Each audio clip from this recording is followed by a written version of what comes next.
Hi, good morning. Welcome to the Business Spotlight series. I'm here with James Martin from Glawning, the Managing Director there. How you doing, James? Yeah, pretty good, thank you. Good stuff. So, as always, if you could start us off and just give us a little bit more background as to who you are, what it is you do, how long you've been doing it for, please, James. Yes, so I founded this business, about 11 years ago, I think now, as a bit of a side hustle. We make awnings, like glamorous awnings for camper vans. Well, that's what we started doing. So I had a camper van with my wife, Sarah. We used to go away on the weekends, and we decided that none of the awnings out there were particularly great. They all looked a bit boring and they weren't particularly comfortable. So we set about designing a new one. So we make a canvas awning to go on camper vans, like the one I'm sat in now. Yeah. And you can have a log burning stove in there. Nice. Make it nice and comfortable and chilled out. And yeah, we've gone from strength to strength. So gave up the day jobs in 2017 and have carried on since then. Brilliant. So it's like an extension for your camper van, like an extension to the house, but Yeah, essentially. I mean, a lot of people these days are getting into camper vans, especially since COVID and stuff. yeah. And they see it as a great way of getting away for the weekend and just setting up and you're good to go. Problem a lot of them don't realise is that once you get there, there's not actually that much room. Yeah. So you sat there, you have to fold all your bed out, you have to move all your stuff around to do anything. If you've got kids, then it's that multiplied by 10. Yeah. If the weather's bad, you basically just sat in here with the windows steaming up. Yeah. If you've got small kids, you put them to bed and then you just sat in here whispering to each other so you don't wake them up. So it sounds great in principle, but then when you actually do it, there are some big drawbacks if you don't have that bit of extra space. So that's really what we're trying to do. Awesome. So what's the difference then that you have made from the versions that you saw out in the marketplace to what you're providing today? Yeah, so generally it's gone hand in hand with the booming glamping. So the traditional types of awnings that are still out there are generally made of polyester. They're kind of grey or green or some other derivative, and they flap around a lot. And they're generally freezing cold in the winter and boiling hot when the sun comes out. They turn into a sauna. So what we've done is we've changed the material. We use polycotton. It's breathable. It stays a lot cooler in the hot weather, and then in the cold weather you can stick a wood burning stove in there. You can cook on it. It heats the whole place up. We had a photo shoot up in Kirby Malzard recently. It was -4 and snowing outside, and we had it at 24 degrees inside the Glawning. Nice. So yeah, it makes a big difference. So essentially it's making camping accessible to people who don't really like camping. And what about this? A question popped into my mind. Taking a stove with you in your camper van and that kind of space. Obviously, there's space for it somewhere, I guess. Yeah, well, it all packs down pretty small. So it's got this chimney. Yeah. That all comes apart, and that stores inside the actual body of the stove when you're transporting it, and all the legs fold under and stuff. Nice. So it fits in quite a small bag. So is that the industry in itself then? Camping stoves for glamping?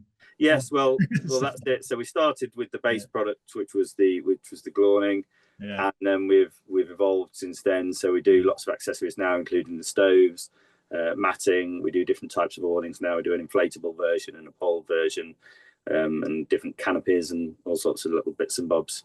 And we're constantly trying to create new products as we see a gap or a need in the market for them. So. Fantastic. So what's that business journey been like then? As you say, you're evolving, adding products and meeting needs for the market.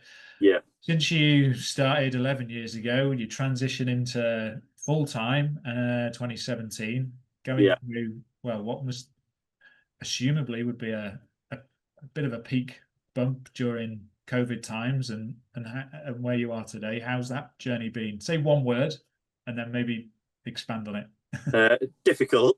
Yeah, would be the one word. Yeah. Difficult and rewarding would be 2 words. Sure. So I guess we started at the beginning. We started with some really rapid growth. So turnover went from kind of I think about 30k in the first year, and then rapidly grew until we're hitting the kind of 500k mark. So that was really encouraging. We thought, great, we've got an actual business here, we can go full time, which we did. But then there's been lots of challenges along the way. COVID was great in one sense, in that camping was one of the things that people said you're allowed to do after a period of time, and that saw a great boom in business. Also, the online side of business grew massively because people were sat at home twiddling the thumbs, pretending to work or whatever.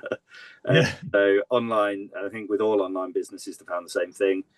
Loads more hits on the website, loads more sales without having to really try as hard for them. The flip side was that in the year before COVID, we built our whole marketing strategy around what we called glambassadors, who are basically customers of ours who would go out and promote the product at festivals.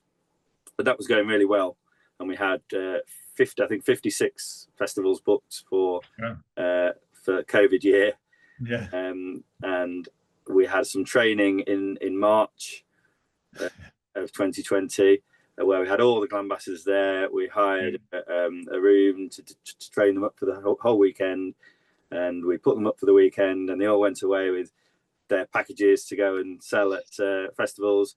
And then I think about 2 weeks later, the whole country went into lockdown, and all of those 56 festivals were cancelled. So yeah, it did flip things on its head somewhat, but we pulled through and come out the other side. So that's the main thing. But there's been lots of challenges, mainly with shipping, global shipping, and global economic issues, and all sorts of stuff like that. So we'll get on to the kind of lessons learned out of that. Before that, what does the future look like for you guys at the moment? What are the challenges? What are the opportunities that you've got ahead that you can predict and kind of foresee in your business planning? So on the negative side, there are some real economic challenges at the moment for anyone in the industry and generally in retail, I think, with the cost of living and people reluctant to spend on luxury items, which we would see our product as. Yes, people might want to stay at home and go camping rather than spend a lot of money on a foreign holiday, but then they're also more likely to buy a cheap awning to do it with rather than splash out on something more expensive. So we are feeling the pinch in that sense, and a lot of other camping accessories companies are as well. But we're just going to try and ride through that. And for us, the future is all about innovating and spotting more gaps. So our business is built on trying to make the camping experience a bit more comfortable and trying to deal with those pain points. Camping always seems like a great idea in your head, but then people, well, it doesn't always, but for a lot of people it does. But then you get there and it's cold, it's wet. You've got to get all this stuff out of a big bag, put it all up, and then you've got to try and get it back in the bag at the end. All those pain points are what we're trying to deal with. So we've kind of dealt with the cold and the wet, and now we're focusing really hard at trying to deal with the difficulty in actually putting these things up and putting them away and that kind of thing. Brilliant. Yeah, in my mind, there's kind of maybe 20, 30 years ago, there's two sets of people who did camp no matter what, and they didn't care, and they were campers. People just But then the last few years, it's kind of there's a meeting in the middle. There's a lot more people doing it, but then the people who were perhaps not as hardened campers before discover, there's a lot to this that perhaps raw or I didn't think about, or that exactly. Kind of thing. And there's a lot of families that are divided as well. So you might have, and I don't want to stereotype in any way, so I won't say which side of the family it might be. But you might have one that's really into camping, let's go do this, and the other that says, no, I kind of prefer the idea of just going to a hotel, to be honest. So it's trying to bridge that gap. Yeah, brilliant. That's it. That's a nice way of putting it. So then the biggest lessons, James, from all of that, what would you say, if there's one you could pick out about your journey so far and on reflection? And you said difficult but rewarding. What's the biggest lesson for you? the biggest lesson for me is actually the really boring one. I didn't come from a financial background. I came from legal background, so I'm into all that kind of stuff, but I'm not really into the financials. In the sense of getting really stuck in and making sure that everything is going according to the budgets and so on. So for me, the biggest lesson, and what I would tell myself if I was starting all over again, is have a handle on the numbers right from the outset, because you can feel like you're doing really well, like sales can be going really well, and yet you could actually be doing quite badly if you don't have a handle on the figures. So, for example, we had a year just coming out of COVID where we that was our biggest turnover to date. We'd done £750,000 turnover, and I thought, oh, this is great, onwards and upwards. But then when I dug into the figures at the end of the financial year, realised we'd also made a loss that year, and we'd only made a loss once before, but this was bigger than that, so it's the biggest loss we'd made. And it was all because I hadn't got a handle on the figures. So we were selling lots of stuff, but because of the global shipping crisis, shipping costs had gone through the roof. We'd kept our prices pretty much the same, and we just lost all the margin. So really we were just selling loads of stuff but not really making much money on it, or if any, well, none, because we've got the other costs as well. So yeah, I think really having a handle on the finances from day one and making sure that you just keep going back to it, ideally weekly or monthly, just to make sure that you're on target and you're doing what you're supposed to be doing. That's a brilliant lesson to share, and thank you for being so kind of open with your experience and what happens, because it is something, actually, coach, we see a lot of with business owners, and even talking to an established accountancy practice who add value more to their clients by helping them understand their data. By someone may come to them and say, oh, I want to retire in 5 years with this figure, and they say, well, here's the reality. You're not that's not reality at the moment. In their mind, they may think that is a reality, but it's being granular, as you say, weekly, even daily to some respects, depending on the size of the business, understanding exactly those points of data that make the difference to your business. And so that's a really good share. Thank you for sharing that. In terms of the inspiration then, James, for what you do, what kind of, was it something I need to leave my job initially and then I'd like to explore this, or is there an immediate passion that you have? Has inspiration evolved over running the business? What is it for you that keeps you going? Yeah, I think it's well, I was a lawyer before this, dealing with commercial litigation, so that provides a useful backdrop, because essentially you're doing a job that and people that instruct you, nobody really wants to instruct you as a litigation lawyer, because they're either being sued by someone, which is a very unpleasant experience, or they're having to sue someone because they say has conned them out of a load of money or something. So either way, they don't want to come and see you, but they have to, so they do. Then you tell them how much it's going to cost, and they like you even less. And then you tell them how long it's going to take, and they like you even less, and on it goes. So it's quite a soul-destroying business to be in, and it's yes, you maintain a good relationship with your clients, but all the time you're doing it in an environment where you're really pushing against it. The odds are stacked against you from day one in terms of making it a positive experience. So this was the antithesis of that for me, because it was something I enjoyed doing at the weekend anyway, which is getting outdoors, just going and discovering the beautiful countryside that is right on our doorstep.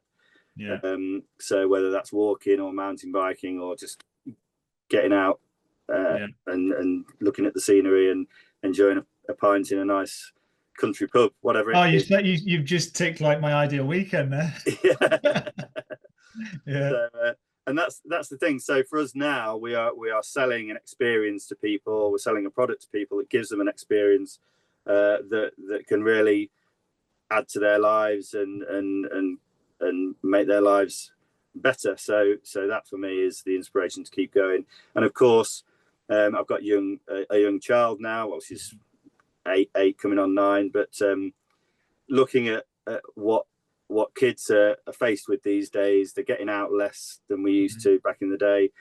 They spend more time on technology, that kind of thing. So really, it's about getting people outdoors with the families so that they can kind of disconnect from technology and in order to reconnect with each other. So that for me is going to be a good thing. Love that. Thanks, James. Yeah. And then what if you were going back to when you're 18? Yes. The best piece of advice in hindsight. Can we stop the filming at this stage? Well, I'm kind of leading up to this one with litigation lawyer and then business. So if you were 18 and starting out, what would the piece of advice be in hindsight? I would have done this a lot earlier, rather than get dragged into a career that seems a very safe option, which I guess it is in many ways. Although with AI, I'm not sure that's necessarily the case anymore. But yeah, the legal profession or becoming a doctor or a teacher or whatever it might be, people see that as a kind of safe career option and a nice professional job. And yes, it's great in many ways, but the problem is you can get so far down the line that you become entrenched in that. And if you don't like it, then it's quite hard to get out of it. And the great thing about being young, of course, is that you've got none of these ties with mortgages, kids, and all these other things. You're kind of free to just go for it and see what happens. So I probably would have just done that earlier. I've always had an entrepreneurial drive, so yes, I might not have had this idea, but if I'd really put my head down, I'm sure I'd have come up with something. So I think start earlier would be my main advice to myself, but also generally what I've learned doing this business is that lots of bad things will happen, or things that really challenge you in personally and challenge the business as well. But I've learned how you can actually take those things and turn them into positives, and some of the what have seemed like the biggest disasters have actually turned out to be a great turning point for the business. So I would say to myself, don't worry about things going wrong, because you can make the best of them. And that's almost a reflection of if you go into your career and then you can change that. So well, yes, exactly. Yeah. Full circle on it. But that's another great share, and kind of reflective of your point of view on challenges. If you see them as challenges and want to walk away, then that's what's going to happen. But if you see them as opportunities to change, you might not know it in the moment what's going on, but down the line you can go, that's possibly why that happened. Yeah, exactly. So lastly then, in terms of any latest news about what you guys are up to, or even it's a case of sharing your website so people can find out more about you, and if they're interested in obviously what you're selling, feel free to share that now. Yeah, well, the website is glawning.com, and that's where you'll find all our lovely products to get away for the weekend. Keep an eye out for our new innovations coming next year. So as I said, we're working on ways to make the whole camping experience easier and the setup and put down easier. And then finally, for people up in this neck of the woods, we have a festival that runs every year, Glamp Fest, which is a really great family festival. Nice. Bring the kids along. There's loads to do. Climbing walls, forest schools, loads of activities. And then, of course, bands and bars and stuff for the grown-ups. So, yeah, all good. All good stuff. We'll share the link at the bottom of the interview for anything like that. So keep an eye out there. Brilliant. James, been a real pleasure talking with you. Thanks very much for sharing all that you have. No, thank you. All the best for the next 11 years.